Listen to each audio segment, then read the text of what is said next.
అసలు మనుష్య జన్మ రావడం కష్టం.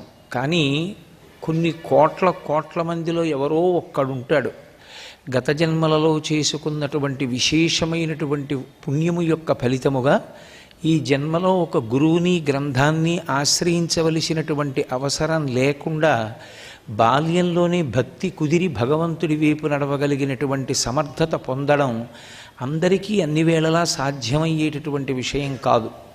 కానీ గురువుని శాస్త్రాన్ని ఆధారం చేసుకుని జీవితాన్ని దిద్దుకునేటటువంటి ప్రయత్నం చేసినప్పుడు అది క్రమంగా ఉపాసన యందు స్థిరపడడానికి అవకాశాన్ని కల్పిస్తుంది. ఉపాసన అనేటటువంటి మాటని జాగ్రత్తగా అర్థం చేసుకోవలసి ఉంటుంది.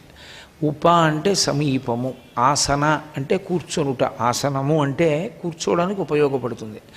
ఉపాసన అంటే సమీపమునందు కూర్చొనుట. దేనికి సమీపమునందు కూర్చొనుట? తత్పదార్థమునకు. తత్పదార్థమే పరమేశ్వరుడు. పరమేశ్వరునకు సమీపమునందు కూర్చుండుట. పరమేశ్వరునకు సమీపమునందు కూర్చుండుట అన్న మాట దేనివల్ల అన్వయం అవుతుంది అంటే, అసలు లోపలికి పుచ్చుకునేటటువంటి విషయాలు ఏ ఉంటాయో అవి ముందు శుద్ధమై ఉండాలి. అవి శుద్ధమై ఉంటే రజోగుణ తమోగుణ ప్రకోపం మనసుకి ఉండేటటువంటి అవకాశం తగ్గిపోతుంది. లోపలికి పుచ్చుకోవడము అన్న మాటని జాగ్రత్తగా అర్థం చేసుకున్నప్పుడు జ్ఞానేంద్రియముల ద్వారా విషయములను మనుష్యుడు లోపలికి పుచ్చుకుంటాడు. మనసులోకి కళ్ళు ఉంటాయి. కళ్ళు మనసులోకి విషయములు వెళ్ళడానికి ఒక ద్వారం. చెవులు ఉంటాయి. చెవులు విషయములు మనసు లోపలికి వెళ్ళడానికి ఒక ద్వారం. ముక్కు ఉంటుంది. వాసన మనసు లోపలికి వెళ్ళడానికి ఒక ద్వారం.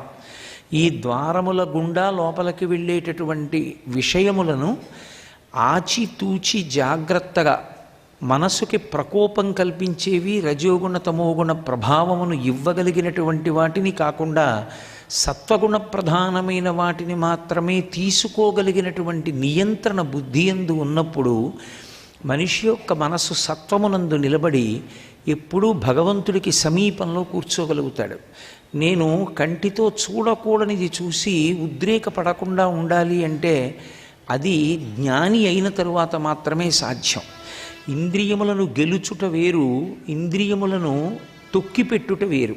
ఏదో ఒక దీక్షలో ఉన్నాను, ఇన్ని రోజులు 40 రోజులో 42 రోజులో దీక్షలో ఉన్నాను కాబట్టి ఈ దీక్షాకాలమునందు నేను కొన్నింటిని విడిచిపెడతాను అని సంకల్పం చేస్తాడు. సాధారణంగా కామక్రోధాదులను విడిచిపెడతారు. అవి కేవలముగా ఇంద్రియములను గెలవడం కాదు, తాత్కాలికంగా తొక్కిపెట్టాడు. తొక్కిపెట్టిన కారణం చేత అవి ఏం చేస్తాయంటే కాలు ఎప్పుడు ఎత్తుతాడు అని చూస్తుంటాయి. ఒక త్రాచుపాము అలా వెళ్ళిపోతుంటే నేను కంగారు పడి దాని మీద పడక దగ్గర కాలు వేశాను అనుకోండి, ఇప్పుడు పాము నన్ను ఏం చేయదు. పాము నా అరికాలు కింద ఉంది, కానీ అది ఎదురు చూస్తుంది. వీడు కాలు ఎత్తుతాడు ఎప్పుడప్పుడు, ఎత్తినప్పుడు కాటు వేద్దామని చూస్తుంది. వాడిని కాలు ఎత్తించడానికి తోక కదుపుతుంది, కాలు చుడుతుంది. నేను తొక్కిపెట్టి ఉంచాను కాబట్టి క్షేమంగా ఉన్నానని నేను భయం లేకుండా ఉండడం సాధ్యం అవుతుందా? ఒక్కనాటికి ఉండదు. కాలు కింద అది ఉంది, కాలు తీసేసి వెళ్ళిపోవాలని చూస్తాను, నేను కాలు తీస్తానని చూస్తుంది. నేను కాలు తీయడమే దానికి కావాలి. తీసిన ఉత్తరక్షణం అది కరిచి పెడుతుంది. అది వెళ్ళిపోవడానికి చూడదు, కరిచి వెళ్ళడానికి అది చూస్తుంది. కరవకుండా దాని కాటు దాటడానికి నేను చూస్తాను. ఇంద్రియములు ఎప్పుడూ అలాగే ఉంటాయి. వాటిని తాత్కాలికంగా అణిచిపెట్టేటటువంటి విధానంలో అవి మళ్ళీ అదును కోసం ఎదురు చూస్తుంటాయి. ఎప్పుడు తిరగబడి కాట్లు వేద్దామని చూస్తాయి. అది ఇంద్రియములను తొక్కి పెట్టడం, అది గెలవడం కాదు. ఇంద్రియములను గెలవడము అన్న మాటకు అర్థం ఏమిటంటే చూడకూడనిది చూసినప్పటికీ కూడా మనసు కదలదు, కదలకుండా అలాగే ఉంటుంది.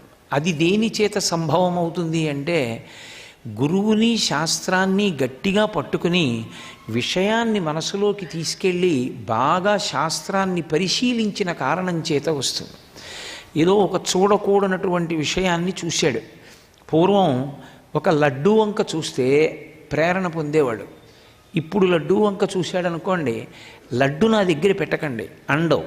ఇప్పుడు లడ్డుని చూస్తాడు, కానీ ఆయన మనసేం కదలదు. ఎన్ని మాటలు తిన్నాను, దాని రుచి నాకు తెలీదా? నాకు తెలుసు. కాబట్టి ఇప్పుడు నాకు దాని పట్ల పెద్ద ఆకర్షణ ఏం లేదు, నేనేం దాన్ని తినాలన్న నాకు కోరిక లేదు.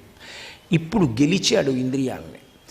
ఏ వస్తువు కనపడితే ప్రకోపం పొందాలో ఆ వస్తువు కనపడినా కదలదు.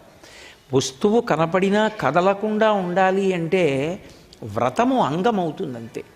కానీ శాస్త్రము యొక్క బోధ, గురువు యొక్క బోధ మనసులోకి వెళ్ళి స్థిరపడితే ఇంద్రియాలని గెలవడానికి మార్గం సాధ్యం అవుతుంది. ఉపాసనలో భగవంతుడికి దగ్గరగా జరిగి పక్కకి చేరడానికి అవకాశం కలుగుతుంది. భాగవతం చేసేటటువంటి మహోత్కృష్టమైన ప్రయోజనం ఏమి అంటే, బాహ్యంలో లీల, ఒక కథ, అది విన్నంత మాత్రం చేత రచన చేసినటువంటి వ్యాసుల వారి యొక్క భిక్ష అనండి, పోతన గారి భిక్ష అనండి, ఆర్ద్రత కలిగినటువంటి మనస్సు కృష్ణ పాదముల యొక్క సంస్పర్శమును పొందుతుంది. అథవా ఆంతరమైనటువంటి విషయము కానీ సుబోధకమైందనుకోండి, అది ఉపాసన క్రమాన్ని దిద్ది ఈశ్వరుడి వైపుకి తీసుకెడుతుంది. ఎందుకని అంటే మీరు ఒక్క విషయాన్ని జాగ్రత్తగా గమనించవలసి ఉంటుంది. ఉపాసన అనేటటువంటిది అంతా కూడా కదలికతో కూడుకున్నదై ఉంటుంది. నేను కదలడం ప్రధానం కాదు, ఎలా కదలాలో అలా కదలడం ప్రధానం. అందుకే ఉపాసన యందు ఏదో చేసేస్తున్నామని చెయ్యడం ప్రధానం కాదు, ఏది చెయ్యాలో తెలుసుకుని చెయ్యడం ప్రధానం అవుతుంది. ఆ తెలిసి చెయ్యడం అన్నది చేతకానంత కాలం ఈశ్వరుడికి దగ్గర అవ్వడం కూడా అంత తేలిక అని చెప్పడం చాలా కష్టం. అందుకే రామకృష్ణ పరమహంస దీని గురించి చెప్తూ ఒక అద్భుతమైన ఉపమానం చెప్తారు. దక్షత లేనటువంటి గురువు చేతిలో పడినటువంటి శిష్యుడు ఎలా ఉంటాడు అంటే, అది పెద్ద కప్ప, పట్టుకున్నది బురదపాం, దాన్ని చంపడానికి కావలసినంత విషము బురదపాము దగ్గర లేదు, పోని మింగడానికి కావలసినంత పెద్ద నోరు లేదు, పోని వదిలిపెడుతుందా అంటే వదిలిపెట్టదు. అది త్రాచుపాం అనుకోండి, ఒక్క కాటు చాలు చచ్చిపోవడానికి. సమర్థత కలిగిన గురువు అనుకోండి, ఒక్క మాట చాలు శిష్యుణ్ణి మార్చడానికి. సమర్థత లేదనుకోండి, అది ఉపాసనకి దూరం అవుతుంది. నేను గురువులో లోపాన్ని ఎంచకూడదు, అది దోషం అవుతుంది. కానీ కదలికలో ఎటువైపు వెళ్ళాలి అనేటటువంటి దాంట్లో అసలు మార్గం తెలియకుండా కదలడం ఈశ్వరుడికి దూరం అవ్వడానికి కారణం అవుతుంది. అందుకే అసలు మనుష్య జీవితం యొక్క ప్రయోజనం అంతా ఎక్కడుంటుంది అంటే, లోపలికి వెళ్ళేటటువంటి వాటిని చాలా జాగ్రత్తగా నియంత్రించి తీసుకోవడంలో ఉంటుంది. సర్వం శ్రీ ఉమామహేశ్వర పరబ్రహ్మార్పణమస్తు. స్వస్తి.